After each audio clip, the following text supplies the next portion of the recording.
चलो। Yes ma'am. तो देखो, एक तो आपको एरोमेटिसिटी अच्छे से पढ़ना है। हकल्स रूल क्या होता है, ठीक है। हकल्स रूल बताता क्या है आपका, 4n+2 पाई इलेक्ट्रॉन्स को बताता है। हाँ, प्लेनर क्या होता है, प्लेनर मॉलिक्यूल क्या होते हैं। मान लो तुम्हें कोई 4 स्ट्रक्चर दे दिए हमने, ठीक है, पेपर के अंदर, और एक ये दे दिया, ठीक है ना, और मान लो एक ये स्ट्रक्चर दे दिया, तो प्लेन ऑफ सिमेट्री किस में होगी, तो most probability plane of symmetry aromatic compounds में होती है, ये ध्यान रखना। और आपको पता है, मैंने आपको कुछ क्वेश्चंस बताए थे स्टार्टिंग में जब एरोमेटिक कंपाउंड एरोमेटिसिटी पढ़ाई थी, क्या कि वो तुम्हें 4 क्वेश्चन दे देगा। मान लो 4 ऑप्शन उसने दे दिए तुम्हें, ठीक है, एक ये दे दिया और एक ये दे दिया, ठीक है, एक ये नेगेटिव दे दिया इस पे, ठीक है ना, और यहाँ बॉन्ड लगा दिए, और या फिर मान लो उसने यहाँ पे ये पॉजिटिव चार्ज दे दिया, ये बॉन्ड लगा दिया, और फिर उसने आपका कोई ये स्ट्रक्चर दे दिया। तो इसमें से कौन से ऐसे स्ट्रक्चर्स हैं जो एरोमेटिक हैं। तो एरोमेटिक के लिए मैंने तुम्हें एक 2 का टेबल बताया था, वो याद रखना, ठीक है, मोस्ट इंपॉर्टेंट है। और ये वाला एक केस मैंने आपको नहीं बताया था, ये मैं डिस्कस कर देती हूँ आपको। ये कोई कंपलसरी नहीं है कि 6 कार्बन की चेन ही एरोमेटिक कंपाउंड देती है, ठीक है, 3 कार्बन की चेन भी एरोमेटिक कंपाउंड देती है अगर उसके ऊपर पॉजिटिव चार्ज है तो। क्योंकि ये पॉजिटिव चार्ज क्या करेगा, आपको मालूम है एक पॉजिटिव चार्ज के पास 2 इलेक्ट्रॉन्स होते हैं, और जब कोई पॉजिटिव चार्ज रखता है तो वो इलेक्ट्रॉन डोनेट करता है, ठीक है। तो मैंने जैसे आपको 3 पॉइंट बताए, मैं एक प्लेन स्लाइड लेके इस पॉइंट को समझा देती हूँ आपको। जैसे कि मान लो हमारा ये स्ट्रक्चर है और इस पे एक पॉजिटिव चार्ज है और ये लगा हुआ है, तो अब ये कंपाउंड कैसे एरोमेटिक हो सकता है, ठीक है, एरोमेटिक। तो मतलब इस टाइप के क्वेश्चंस भी स्लाइड पेपर में हैं आपके, कि और क्योंकि एंट्रेंस में पूछा जाता है, मैंने पहले पढ़ाया था आपको, तो मैं ही करा चुकी हूँ टॉपिक, कि वो कोई भी 4 एग्जांपल दे देगा आपको, आपको आइडेंटिफाइड करके बताना है इन चारों में से एरोमेटिक कौन से हैं, ठीक है ना, या A B C option is aromatic है, ठीक है ना। तो वो क्वेश्चन कैसे भी आ सकता है आपके पेपर में, तो आप लोग ध्यान रखना, ठीक है। तो देखो, वैसे तो आप लोग पहचान लोगे। पहला पॉइंट मैंने क्या बताया था कि ऑल कार्बन sp2 हाइब्रिडाइज्ड होने चाहिए, बताया था कि नहीं बताया था। तो एरोमेटिक का कभी क्वेश्चन गलत नहीं होगा। दूसरा, पाई इलेक्ट्रॉन के लिए 2 का टेबल आपको याद रखना है, 2 4 6 10 12, ठीक है, 14, 6 8 होगा ना? 6 8 होगा, कोई बात नहीं, ठीक है, 10 12 14 फिर 16, उसके बाद 18 और 20। तो अगर कहीं पे 2 6 10, ठीक है ना, ये मैंने बताया था 14 और 18 इलेक्ट्रॉन अगर किसी रिंग में है तो वो आपका एरोमेटिक होगा। दूसरा point, all carbon sp2 hybridised, ठीक है। तीसरा point, molecule will be planar. ये 3 पॉइंट आपको सिर्फ चेक करने हैं, ठीक है ना, बाकी आपको पता चल जाएगा। अब जैसे ये है, ये वाला स्ट्रक्चर एरोमेटिक है, लेकिन आप लोगों को समझ नहीं आ रहा होगा कि ये स्ट्रक्चर एरोमेटिक क्यों है। किसी को समझ आ रहा है? No ma'am. नहीं आ रहा ना। तो इसलिए मैं, क्योंकि इससे प्लस चार्ज है। हाँ, देखो, इसके ऊपर है प्लस चार्ज यहाँ पे, और एक प्लस चार्ज के पास 2 इलेक्ट्रॉन है, तो ये अपना इलेक्ट्रॉन यहाँ पे देगा।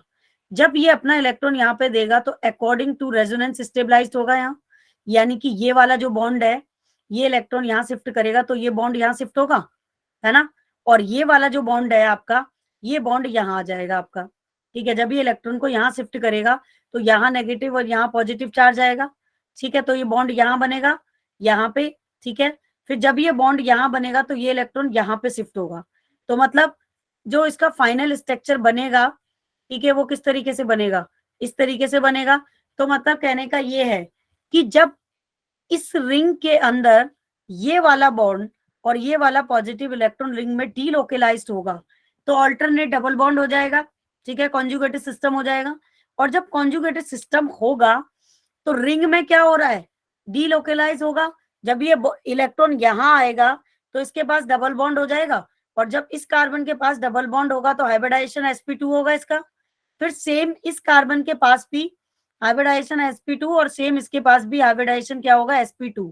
और अकॉर्डिंग टू हकल्स रूल कितने पाई इलेक्ट्रॉन्स हैं यहाँ, 2। तो इस पॉजिटिव चार्ज की वजह से रिंग को इलेक्ट्रॉन मिलेंगे, और जब वो रिंग को इलेक्ट्रॉन मिलेंगे तो वो क्या होगा, रेजोनेंस स्टेबलाइज कर देगा, क्योंकि इसके 2 इलेक्ट्रॉन आके बॉन्ड बनाएंगे, फिर ये बॉन्ड इधर शिफ्ट हो जाएगा, फिर ये वापस अगर इलेक्ट्रॉन इसके पास चले गए तो स्ट्रक्चर जैसा था वैसा ही हो जाएगा। लेकिन एरोमेटिक के रूल्स को फॉलो कर रहा है, प्लेनेरिटी फॉलो कर रहा है, ऑल कार्बन sp2 हाइब्रिडाइज्ड है, और हकल्स रूल को भी फॉलो कर रहा है। समझ में आया? मैम अगर ये नेगेटिव चार्ज पे होता तो मैम जो रिंग के अंदर इलेक्ट्रॉन्स है मैम वो बाहर की तरफ जाते ना। हाँ, तो उसे वो खींचता बाहर की तरफ, यस। फिर वो कौन सा इफेक्ट फिर वो लगाता? एरोमेटिक माइनस थोड़ी इफेक्ट होंगे लगाता है। क्या कह रहे हो? मैम, फिर वो एरोमेटिक थोड़ी होंगे जो नेगेटिव चार्ज होंगे। हाँ नहीं, फिर वो नहीं होंगे, क्योंकि वो बाहर की तरफ पुश कर रहे हैं, ठीक है ना। तो आपको इस टाइप का definitely I will make sure इस तरीके का क्वेश्चंस आपके पेपर में है, मतलब कमिंग टेस्ट में एरोमेटिक सिटी से क्वेश्चंस हैं, तो एरोमेटिक सिटी को अच्छे से पढ़ लेना, ठीक है। और उसके बाद हेट्रोसाइकिल से अगर कोई क्वेश्चन आता है, हेट्रोसाइकिल्स कंपाउंड से, तो इसको तो आंख बंद करके कर दो, कोई गलती होने की चांस ही नहीं है, ठीक है। NOS। या तो सल्फर या एन या ओ, इनमें से कुछ लगा होगा बस।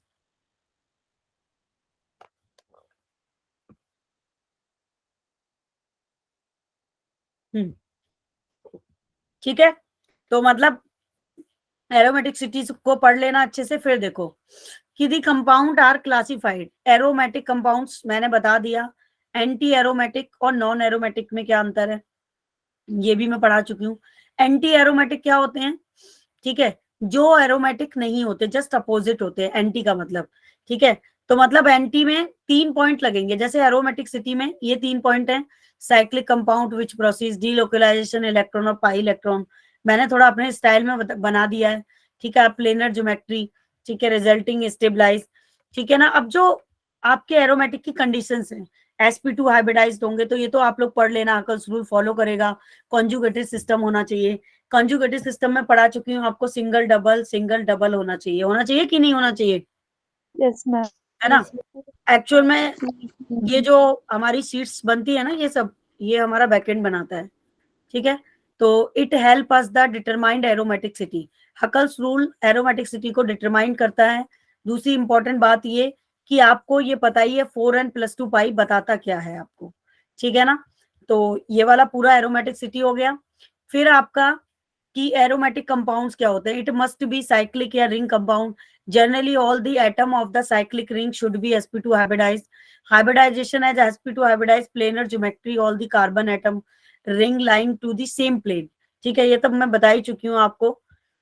तो कंजुगेटेड सिस्टम क्या होता है ये भी हम पढ़ चुके हैं। अब एंटी एरोमेटिक में क्या होता है, जैसे कि मैंने तुम्हें बताया, एक पॉइंट फॉलो नहीं होता एंटी में, ठीक है, वो बस ये है, ये वाला, बाकी सारे पॉइंट वही हैं जो एरोमेटिक में लगते हैं। तो ये मैंने इसीलिए अभी यहाँ पे बताया आपको, ताकि आप इजीली याद कर सको। क्या नहीं होता है, जो 4n+2 पाई हकल्स रूल लग रहा था हमारा एरोमेटिक कंपाउंड में, वो एंटी में नहीं लगता। बाकी एंटी में क्या होता है, देखो आप देख सकते हो, रिंग भी कैसी होती है, साइक्लिक होती है। Generally all atom of the cyclic ring should be sp2 hybridize. तो मतलब 2 पॉइंट तो हमारे फॉलो हो गए, कि मतलब all carbon is sp2 hybridized है, रिंग प्लेनर भी है, ठीक है, सिस्टम भी हमारा कॉन्जुगेटेड है। बट क्या नहीं है, it should have 4n pi electrons. तो व्हेन, ठीक है, 1 2 3 यानी कि n does not equal to 0, ठीक है। लेकिन वहां पे 0 था भाई, एंटी एरोमेटिक में जब हम कर रहे थे 4n+2 पाई, 0 था कि नहीं था? ऑफकोर्स था, ठीक है। और Yes, दूसरा ma'am. मैंने तुम्हें 2 के टेबल में एक इंपॉर्टेंट बात भी बता रखी है, क्या, कि जिसमें 4, ठीक है ना, 8 12 16 20 वो आपके एंटी एरोमेटिक है। बता रखा है कि नहीं बता रखा है? ये मैंने इसीलिए 2 का टेबल आपको कराया था। तो मतलब नोट्स बना लो और एक एक पॉइंट इंपॉर्टेंट करके करो। वैसे देखा जाए तो पता है, जिसने अच्छे से पढ़ लिया वो टेस्ट आराम से करके आ सकता है, टेस्ट इजी है, बहुत टफ नहीं है टेस्ट। जैसे टेस्ट अभी तक आए हैं आपके, टेस्ट वैसे ही बना है, बस आप लोगों के ऊपर है कि आप कितना ध्यान रख पाते हो। तो इसीलिए मैंने बोला है, किसी भी बच्चे को पैनिक होने की जरूरत नहीं है, जितना पढ़ना प्लीज सॉलिड पढ़ना।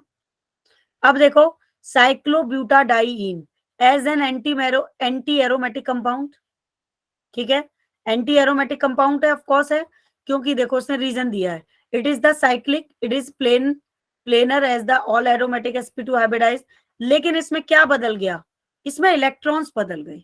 कितने इलेक्ट्रॉन्स हैं इसमें, 4 इलेक्ट्रॉन्स हैं, 4 पाई इलेक्ट्रॉन्स। मैम ये एंटी एरोमेटिक है। हाँ ये एंटी एरोमेटिक है। समझ में आ रहा है ना आप लोगों को? Yes ma'am. Yes ma'am. Yes ma'am. तो बस ध्यान रखना है आपको छोटी छोटी बेसिक सी चीजों का, बाकी कुछ खास नहीं है, इतना टफ नहीं है।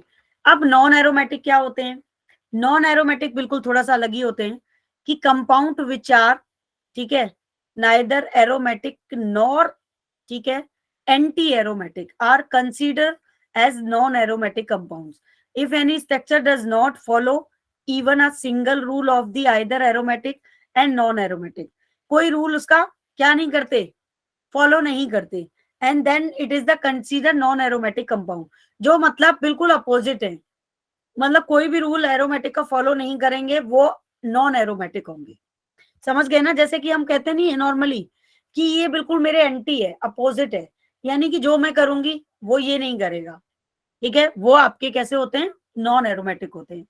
अब देखो रिंग में भी नहीं होंगे ना, साइक्लिक में। बिल्कुल ठीक है। अब देखो it is not a cyclic compound, so neither aromatic and non anti aromatic, it is non aromatic compound. ठीक है, तो ये कैसा हो गया, ये स्ट्रक्चर नॉन कैसा, एरोमेटिक। बिल्कुल। और इसका नाम आपको अच्छी तरीके से पता ही है, तो आप बताओ जरा इसका, कौन बच्चा बताएगा नाम, क्योंकि आपके आईपैक स्ट्रक्चर्स भी हैं, ठीक है, तो आईपैक भी ध्यान से करके आना। और पता है 3 से 4 क्वेश्चंस आईपैक के हैं, मैंने देखे हैं, ठीक है, तो काफी बढ़िया लेवल के हैं, आप आराम से कर दोगे, इतने अच्छे आईपैक हैं, मैंने हर तरीके का आईपैक आपको करा रखा है, ठीक है क्या? Yes ma'am. तो इसका नाम बताओ भाई। इतनी, अभी हमें संडे में टेस्ट देना है, मैंने इतनी जीओसी प्रैक्टिस करा दी, इसका नाम हेक्स 1 आइन 1 2 3 4 5 है हेक्स के पहले तो मैम तो चाहिए। जहाँ वो 3 बॉन्ड्स खत्म हो रहे हैं वहाँ पे भी तो एक होगा। मैम पेंटो 1, मैम 3 मिथाइल पेंट नहीं नहीं 1 नहीं, आइन। हाँ 3 मिथाइल, 5 मिथाइल तो है ही नहीं कोई, मिथाइल तो है ही नहीं मैम, अरे पेंट 1 आइन होगा, पेंटाइन होगा ये। मैम भाई सॉरी मैम पेंट 1 आइन होगा। देखा, इतनी जल्दी, इतनी जल्दी करते हो ना, यही तो सिली सिली मिस्टेक करके आते हो टेस्ट में, पेंटाइन होगा। मान ये मैम नहीं वो करना। लगा था मैंने ना पढ़ा लास्ट था कि जब मिथाइल होगा मैम, जब डबल बॉन्ड और ट्रिपल होगा। बॉन्ड खत्म होता है वहां पे भी एक कार्बन लगा रहता है, जैसे आपने यहाँ पे 2 काउंट किया, उससे पहले 3 भी होगा। नहीं नहीं मैम नहीं, यहाँ पे 6 देखो होंगे ना। इसमें जो ट्रिपल बॉन्ड है बॉन्ड से उसको पहले डायरेक्ट से यहाँ एक ही पे तो कार्बन है ना। तुम लोग यहाँ पे सोच रहे हो ना, नहीं, ये कार्बन इसके बाद इससे कनेक्ट है, इसको बॉन्ड को थोड़ा लंबा कर दो, कंफ्यूजन नहीं है कोई। और मैम ये यहाँ पे स्टॉप भी तो नहीं हो रहा ना, मतलब कर्व भी नहीं हो रहा कोई, तो कैसे ठीक आएगा है, कोई कार्बन? मैम देखो, इसका पेंट 1 आइन होगा ना। हाँ इसका होगा पेंट 1 आइन, 1 पे आइन है। 1 मैम आइन। वो CH3 लगा था ना, ध्यान नहीं करा। यही तो गलती करते हो टेस्ट में, यही ध्यान करना है। देखो एक बात ध्यान से सुनो, डोंट बी पैनिक, जब भी कोई क्वेश्चंस करो सबसे पहले उसको देखो ढंग से और हर तरफ से देखो, तब उसके आंसर पे टिक करो, ठीक है? तो कभी, और मोस्ट प्रोबेबिलिटी ऐसा होता है, आप लोगों के साथ होता था या नहीं, जब मैं पढ़ती थी तो मैं भी थोड़ा सा ऐसे ही कर देती थी, तो जो बहुत इजी क्वेश्चंस होता था ना वो मुझसे हमेशा गलत हो जाता था, और जो बहुत टफ मेरे क्वेश्चन होता साथ था यही होता वो है इजी हो जाता था। क्यों ऐसा इसलिए मैम, होता है? क्योंकि हम सीरियस को देख के मैम ना हाँ, सीरियस होके उसको अच्छे से क्वेश्चन पढ़ते हैं, बट और हम इजी ना, को सोचते हैं कि ये तो आराम से अरे हो ये तो जाएगा, हाँ तो उसमें हो सिली जाएगा, बड़ा मिस्टेक कर इजी है, देते इसमें हैं। कुछ नहीं है, हम ना इसलिए अंडर मेरे एस्टिमेट शॉर्ट कर देते हैं। क्वेश्चंस खराब होते हैं। तो ये काम नहीं करना है, बल्कि इजी क्वेश्चंस को ज्यादा केयरफुली करो, ठीक है, क्योंकि हम जल्दबाजी में गलतियां कर देते हैं। अभी देखो ये वाला मेरे को क्वेश्चन बोलती है कि find the compound aromatic, anti aromatic and non aromatic, ठीक है, तो ये तो आप लोग कर ही सकते हो।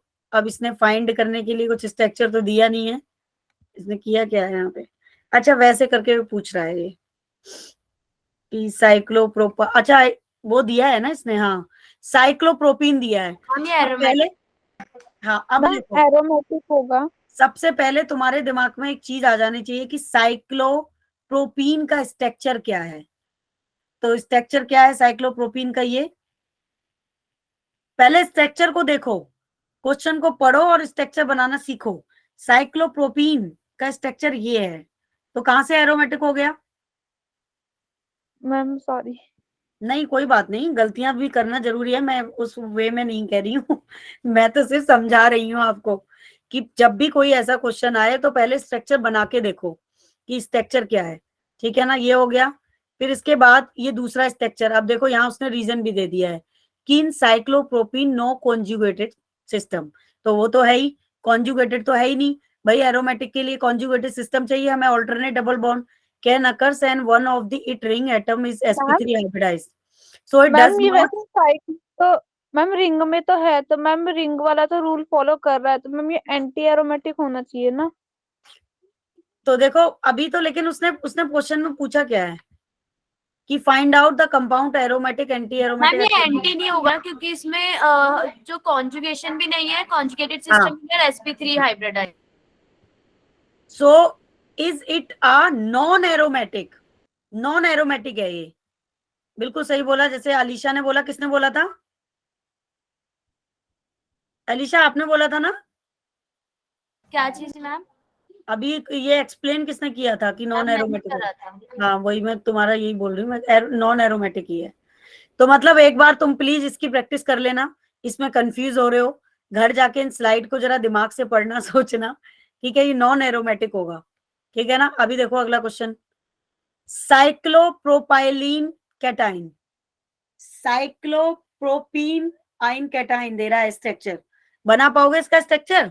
यस मैम, सेम वैसी बनेगा और एक प्लस का साइन लग जाएगा। मैम बस प्लस का चार्ज लगेगा, बिल्कुल। वो एरोमेटिक होगा। तो अभी मैंने Aromatic बताया था होगा ये, ये, वो एरोमेटिक ये होगा। बताया था। हाँ ठीक है ना। तो ये क्वेश्चन सही है। अब इसका आंसर देख लेते हैं क्या है।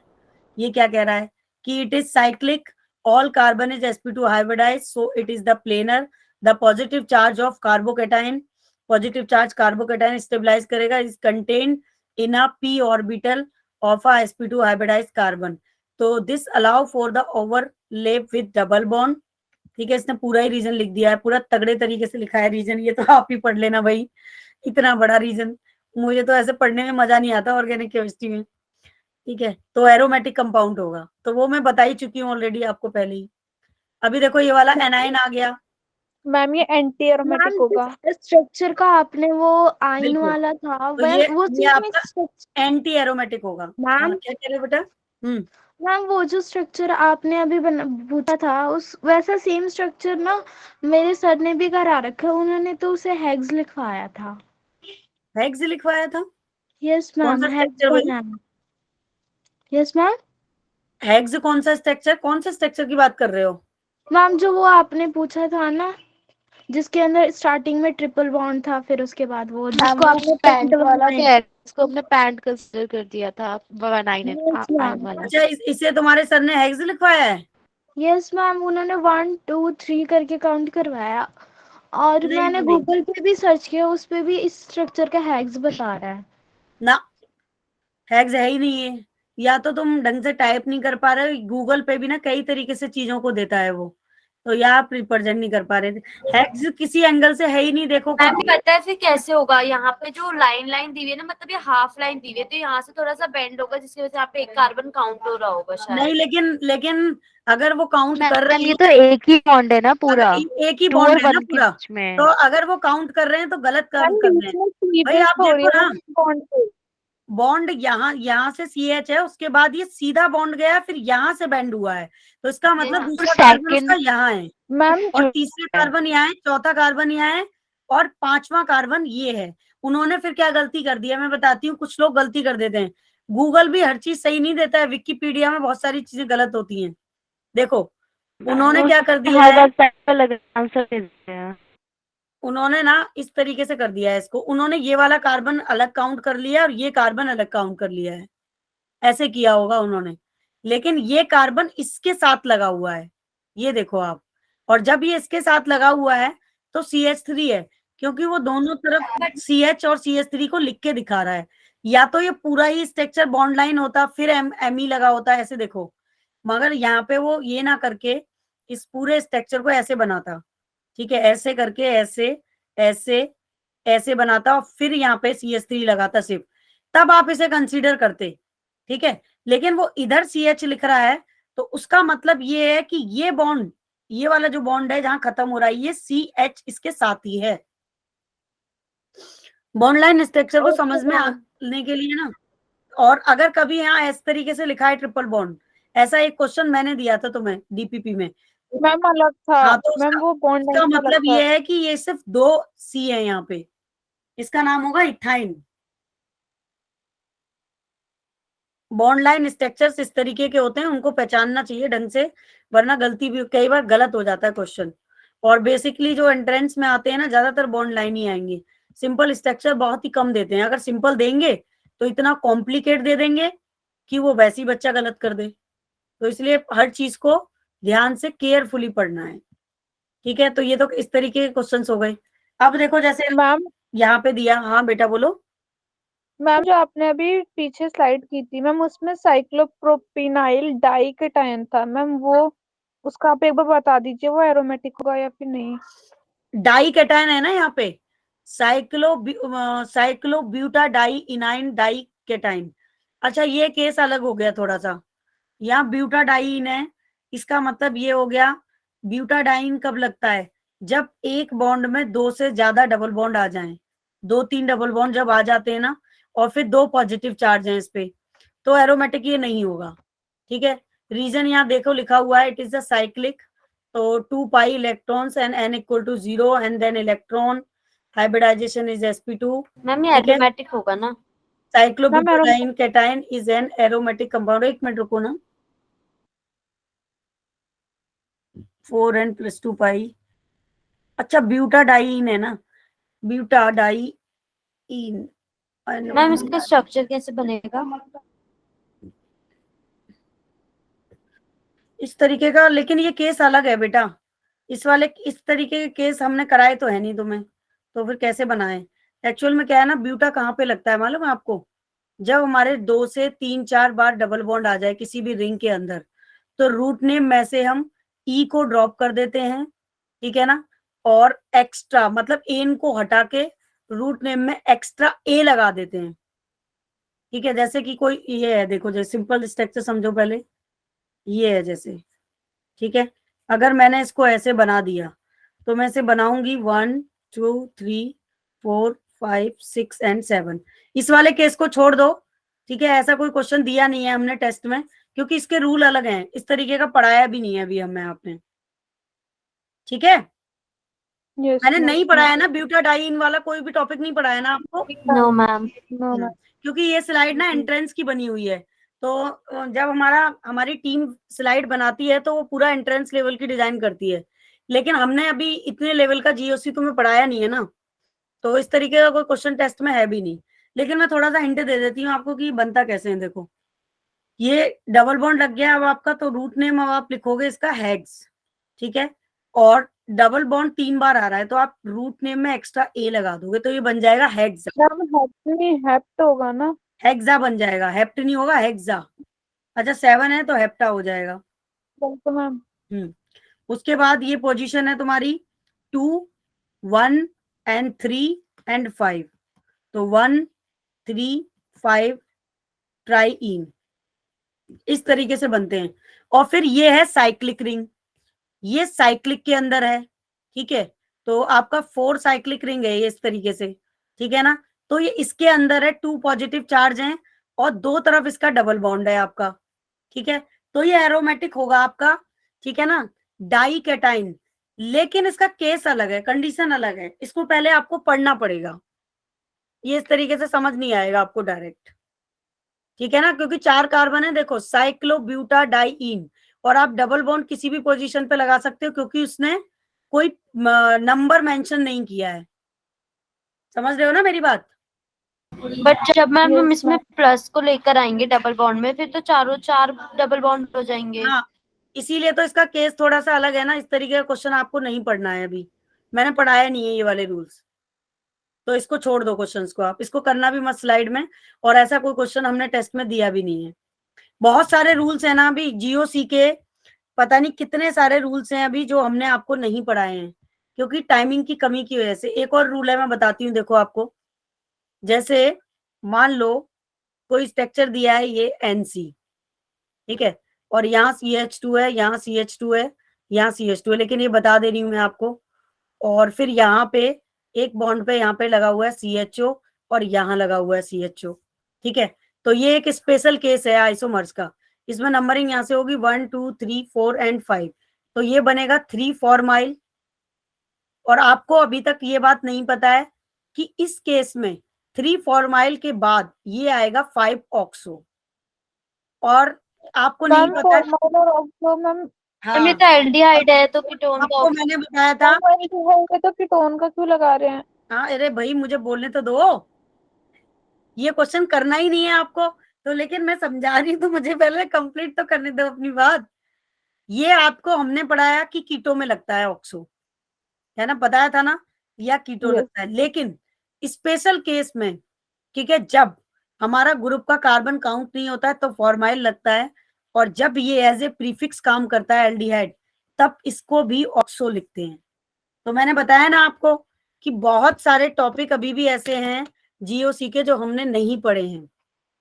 उसका रीजन है अभी ना पढ़ने का, क्योंकि वो 12th में दोबारा पढ़ने ही है और 11th में आ नहीं रहा है। तो अभी आप इस क्वेश्चन को यहीं छोड़ दो, ऐसे ही। ऐसा टफ लेवल का क्वेश्चन कोई है ही नहीं है, ठीक है। Okay ma'am. अभी ये वाला रूल ना ट्रिपल बॉन्ड में भी लगता है, एक्स्ट्रा ए वाला ट्रिपल बॉन्ड का भी मैंने आपसे डिस्कस किया नहीं है, ठीक है। अब बाकी के जो सिंपल क्वेश्चंस हैं आप उन्हें कर सकते हो। The given radical benzyl free radical, इस क्वेश्चन को कर लेना, एरोमेटिक है ये, ठीक है। और इसमें और कितने क्वेश्चंस हैं। फिर ये टाइप ऑफ इंटरमीडिएट्स हैं, इनको एक बार पढ़ लेना, मैं पढ़ा चुकी हूँ आपको। Electron density, carbocation, free radical, electron rich species कौन सी होती हैं, न्यूक्लियोफाइल।